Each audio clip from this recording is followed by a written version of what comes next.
मम्मा, पकौड़े बहुत टेस्टी बने हैं। सच में एकदम जबरदस्त। बस बाहर बारिश और हो रही होती तो इन पकौड़ों का मजा दोगुना हो जाता।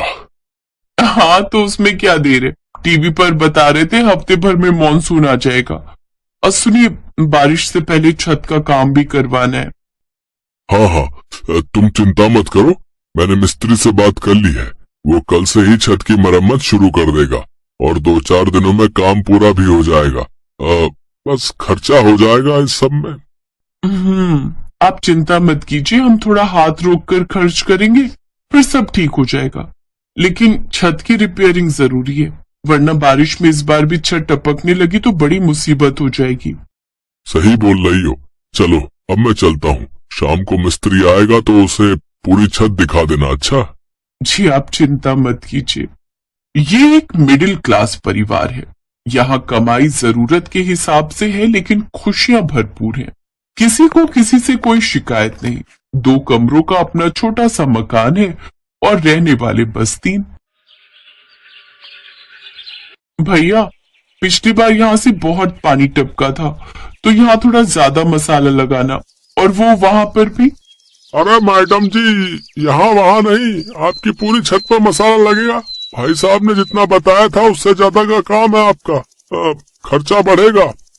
अच्छा, वो आप इनसे बात कर लीजिएगा, पर काम तो करवाना ही है, वो भी बारिश शुरू होने से पहले। खर्च बढ़ा, लेकिन फिर भी किसी तरह मैनेज करके छत की मरम्मत अच्छे से हो ही गई, और वो भी बिल्कुल ठीक वक्त पर। उधर बारिश भी बिल्कुल ठीक वक्त पर शुरू हो गई, और फिर आहा, कितना बढ़िया मौसम है।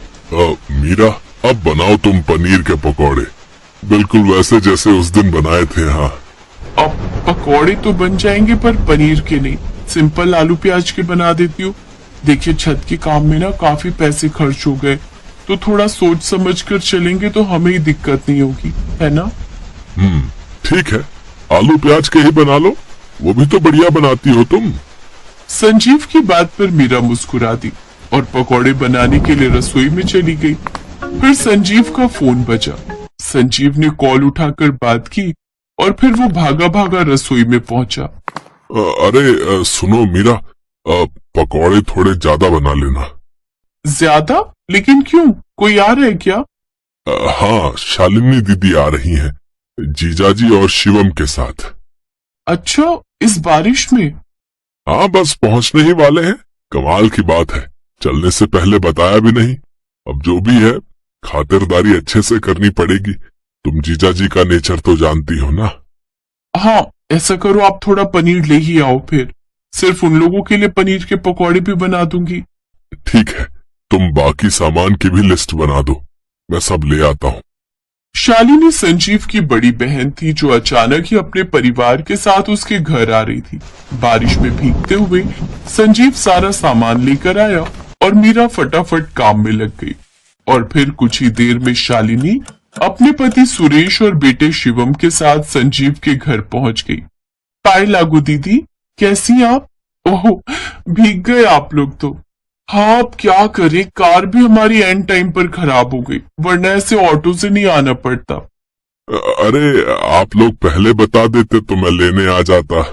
अरे तो भी कौन सा फर्क पड़ जाता है? अरे कौन सा तुम्हारे पास कार है भाई है? आना तो फिर भी ऑटो से ही पड़ता ना, वो भी इस कीचड़ से होकर। हाँ रे संजीव, तू तो बोल रहा था कि तेरे यहाँ रोड बनने वाली है। अरे यहाँ का हाल तो पहले से भी बुरा हो गया। पता है, कोई ऑटो वाला इधर आने को राजी नहीं था। तेरे जीजाजी को 100 रुपए एक्स्ट्रा देने पड़े, तब जाकर माना ये ऑटो वाला। अब क्या कहूँ दीदी, कुछ महीने पहले सुना तो था कि रोड बनने वाली है, फिर बात आई गई हो गई। अब ये छोड़िए ना, मीरा ने गर्मा गर्म पनीर के पकौड़े बनाए हैं आप लोगों के लिए। और बताइए जीजाजी, फैक्ट्री का काम कैसा चल रहा है? अरे बहुत ही बढ़िया है? हमें तो सांस लेने की फुर्सत भी नहीं है, लेकिन क्या करें, तुम्हारी दीदी ने तुमसे मिलने की जिद पकड़ ली तो आना पड़ा सब छोड़ छाड़ कर। हाँ, तो इकलौता भाई है मेरा। और सुन लीजिए, साफ साफ कह देती हूँ, इस बार अच्छे से रुक कर जाना है मुझे। पिछली बार की तरह नहीं कि बस 2-4 दिन रुककर वापसी का टिकट बुक करने लगे। अब हाँ हाँ, दीदी बिल्कुल ठीक कह रही हैं। वैसे भी कौन सा आप लोग रोज रोज आते हो। क्या बात है, मीरा कुछ नहीं बोल रही? हमारा आना अच्छा नहीं लगा क्या उसे? अरे नहीं नहीं दीदी, बस सोच रही थी कि डिनर में क्या बनाऊं। शालिनी और उसका परिवार यहाँ मेहमान नहीं बल्कि बिन बुलाई आफत बनकर आए थे, जिसे ना चाहते हुए भी अब संजीव और मीरा को झेलना ही था। बात सिर्फ खाने पीने तक होती तब भी ठीक था। घर की हर चीज को लेकर इन तीनों के नखरे ही अलग थे। मम्मी, हमारे पास 2 कमरे हैं, फिर भी हम जमीन पर क्यों सो रहे हैं? वो शिवम भैया को अकेले सोने की आदत है ना, इसलिए। अब कोई बात नहीं बेटा, कुछ ही दिनों की तो बात है। कुछ दिन की नहीं मीरा, मुझे तो इस बार दीदी का लंबा दौरा लगता है। मुझे तो टेंशन खर्चे पानी की है। छत की रिपेयरिंग में पहले ही बहुत पैसे खर्च हो गए। आप चिंता मत कीजिए जी, मेहमान भगवान समान होते हैं, उनकी आवभगत में कोई कमी नहीं होनी चाहिए। आप ऐसा कीजिए, मेरी एक सोने की अंगूठी कल जाकर गिरवी रख दीजिए। फिलहाल काम चल जाएगा उससे, फिर आगे जब संभल जाएंगे तो छुड़वा लेंगे उसे। तो नौबत यहाँ तक आ पहुंची थी। और फिर एक दिन, चुप कर, थोड़ा एडजस्ट कर ले, जब तक सारा मामला सुलट नहीं जाता। हाँ, तेरी मम्मी ठीक बोल रही है। मैं तो कहता हूँ बारिश का अच्छा बहाना मिल गया तो 1-2 महीने यही रह लेते हैं। बट पापा, यहाँ बहुत दिक्कत है। रूम कितना छोटा है। अरे बस कर, वहां अपने मोहल्ले में जो कुश्ती करके आए वो कम है क्या? पड़ोसी के लड़के की सारी हड्डियां तोड़कर रख दी। वो तो अच्छा हुआ कि हम तेरे कांड के बाद फौरन यहाँ चले आए, वरना भी पुलिस स्टेशन की हवा खा रहा होता तू। इस बातचीत को सुनकर मीरा को सब समझ आ गया कि उसके नखरीले ननद नंदोई आखिर क्यों उसके यहाँ टिके हुए हैं। और फिर काफी सोचने समझने के बाद उसने इस मुसीबत का एक हल निकाला, जिसमें उसका साथ देने के लिए संजीव और शानू भी तैयार थे। मम्मा सुनो, बाहर पुलिस आई है। क्या पुलिस? पर क्यों? अब पता नहीं, सभी घरों में जाकर पूछताछ कर रहे हैं। लगता है किसी को ढूंढ रहे हैं। पड़ोस वाले शर्मा जी बता रहे थे कि कुछ मार पिटाई का मामला है। अभी बस हमारे यहाँ ही आने वाले हैं वो लोग। मम्मी, अब क्या करें? हमें क्या करना है? जो करना है वो पुलिस करेगी और उसके साथ करेगी जिसे वो ढूंढ रही है। तुम क्यों टेंशन ले रहे हो भांजी जी? हाँ हाँ, हमें क्यों कोई टेंशन होगी। शालिनी, आओ जल्दी से सामान पैक करो भाई। वो फैक्ट्री से फोन आया है, फैक्ट्री से। हम अभी निकलेंगे। अच्छा। अरे ऐसे कैसे? इतनी जल्दी नहीं जाने दूंगी मैं आप लोग को। और फिर आप लोगों के टिकट भी तो नहीं हुए। हाँ हाँ जीजा जी, बाहर बारिश भी बहुत तेज हो रही है। इस मौसम में कैसे जाएंगे आप लोग? वो सब हम देख लेंगे भाई, लेकिन अभी हमें फौरन जाना होगा। अरे सालनी, अरे जाओ भाई, मैं जल्दी से कैब बुक करता हूँ। चलो चलो जल्दी करो। संजीव और मीरा की तरकीब काम कर गई। ये बिन बुलाए मेहमान जो महीनों टिकने का प्लान बना रहे थे, कुछ मिनटों के मेहमान बनकर वहां से भाग निकले। और तब जाकर संजीव और मीरा ने अपने ही घर में चैन की सांस ली।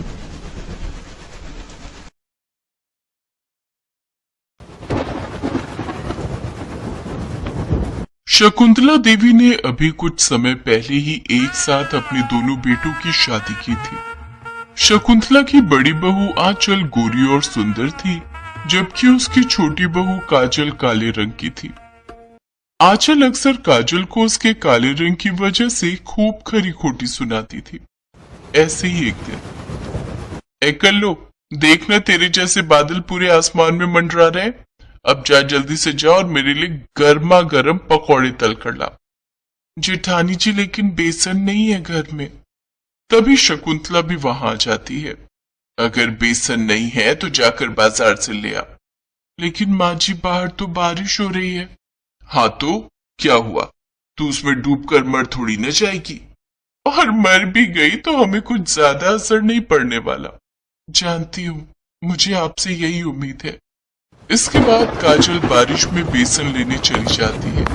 रास्ते में चलते हुए उसके पास से एक ट्रक गुजरा जिसने उसके ऊपर कीचड़ उछाल दिया।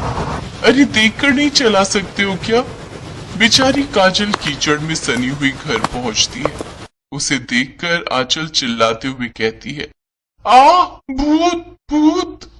अरे जेठानी जी मैं हूँ काजल। अरे कल्लू ये क्या हाल बना लिया तूने? सच में आज तो तू और भी डरावनी लग रही है। काजल खड़े खड़े आंचल को घूर रही थी। तभी शकुंतला ने उससे कहा, अरे तू मेरी चांद जैसी बहू को क्यों घूर रही है? उसे अपनी काली नजर लगाएगी क्या? जा अब जाकर नहा ले, कितनी गंदी बदबू आ रही है तुझसे। बेचारी काजल अपने कमरे में नहाने चली जाती है। शाम को जब उसका पति प्रभात ऑफिस से आता है तो अपनी माँ से पूछता है, माँ काजल का है? पड़ी हुई है अपने कमरे में। जरूर आपने ही कुछ कहा होगा। हाँ तू तो हमारे ऊपर ही शक करेगा। पता नहीं उस कल्लू ने तुझ पर क्या जादू किया हुआ है। माँ आपकी इन्हीं सब बातों से तो मैं परेशान हूँ। खैर आपसे मैं बाद में बात करूंगा। काजल अपने कमरे में रो रही थी, लेकिन प्रभात के आते ही उसने अपने आंसू पोंछ लिए और उन्हें छुपा लिया। रुको मैं अभी तुम्हारा मूड ठीक कर देता हूँ, ये लो। ये हार आप मेरे लिए लाए हैं? नहीं पड़ोसन के लिए लाया हूँ, सोचा तुम्हें दिखा दूं। क्या आप भी ना।